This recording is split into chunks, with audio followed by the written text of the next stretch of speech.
the game just by moving my horses. You have to use your pawns, you have to use your bishops. Black now plays a move that is just so mysterious, I can't even begin to explain it. You would think that Black would continue to move pawns in the middle, or you'd think Black would go, wait a minute, my opponent has moved a couple of horses, because that's what beginners do. They look at the other side, they go, oh, horses, so maybe I move my horse too, just to show that I also know how to do it. Alternatively, as a beginner, you might not be looking at the other side at all. Anyway, Black plays the move A5. A5 is a very mysterious move because it's completely horrific. It doesn't meet the demands of the position whatsoever. I mean, really, A5 is kind of like a 2-year-old just like randomly picking up a piece and randomly putting it on a square and miraculously made a legal move. Now our protagonist develops the bishop, which actually is a fantastic move, except not now. Which, you know, the way Black played this position, you kind of had to meet the pawns with the pawns. You had to keep the same energy. Now Black can play the move B5, and in many ways poses some problems here, as the bishop could almost be trapped. It's almost a miracle it's not trapped. It would have to give itself up for this knight, and now Black doesn't even have a worse position.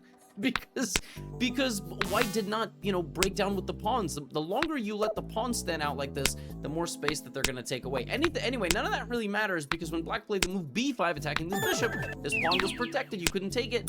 Our protagonist unfortunately blundered her bishop. This is a miscalculation. You lose 3 points for 1. It's just not a good deal.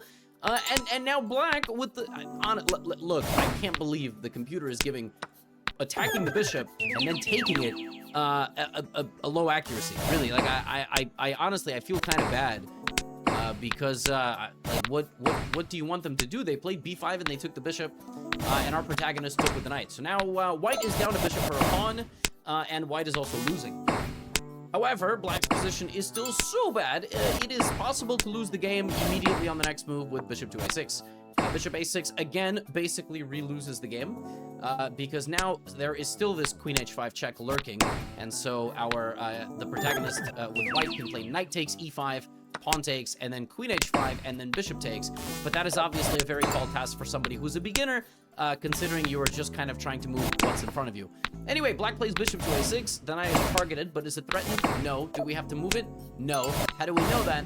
We haven't finished developing the rest of the pieces. Like here with White, I would castle, and I would try to develop the bishop, and then connect my rooks, and then I would open the center. In general, this is how I teach beginners.